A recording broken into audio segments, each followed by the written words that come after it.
देखिए, छत्तीसगढ़ के इतिहास में पहली बार हुआ है कि 14 के 14 नगर निगम में किसी एक पार्टी का कब्जा हो और वो कांग्रेस का हुआ है।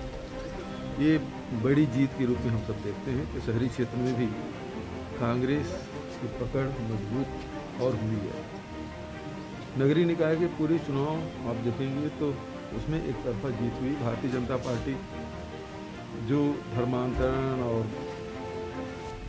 सांप्रदायिकता के घर घोलने का प्रयास किया, उसे छत्तीसगढ़ की जनता ने बुरी तरह से नकार दिया है।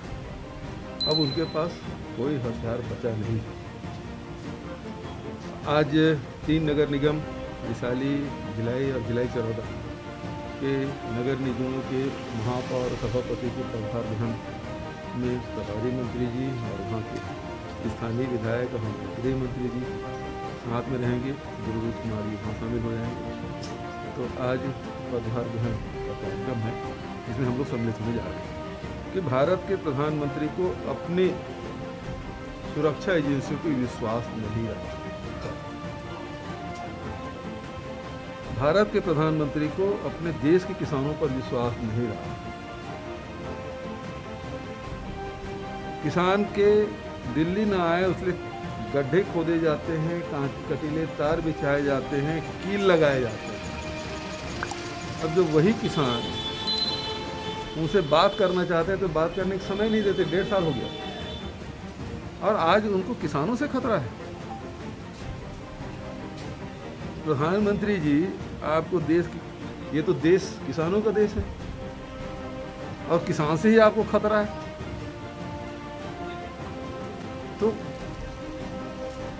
प्रधानमंत्री जी यदि अपने आप को सुरक्षित महसूस नहीं करते तो देश की सुरक्षा क्या करेंगे? सवाल तो इस बात का है। डोकलामा में देख लीजिए, गलवान में देख लीजिए, क्या स्थिति है। लगातार हमारे सीमाओं में अतिक्रमण हो रहा है और प्रधानमंत्री जी चुप हैं। और एक काफिला उनका लौटा जिस रोज से जाना नहीं था, वहां गए तो मेरी जान बच गई, इसके लिए धन्यवाद। ये बयान देते, ये शोभा देता है प्रधानमंत्री को।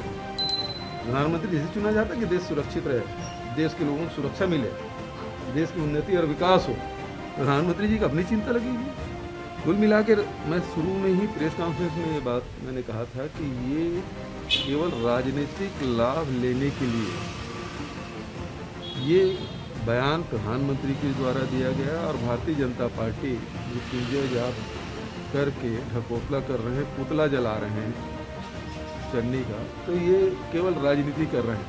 इसके पहले भी ऐसे अनेक अवसर आए हैं जिसमें उस समय तत्कालीन प्रधानमंत्री से अनदेखा किया।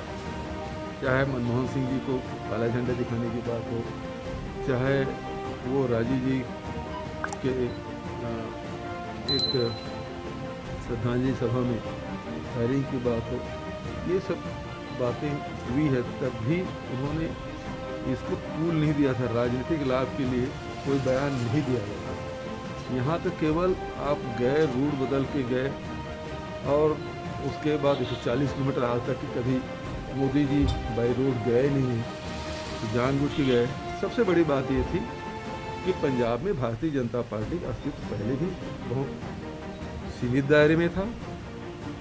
दूसरी बात यह है कि प्रधानमंत्री जी गए, वहाँ 70,000 कुर्सियाँ लगी थी, 700 लोग नहीं थे। बड़ी बात ये है, आखिर 70,000 कुर्सियों को संबोधित करने प्रधानमंत्री कैसे जाते हैं?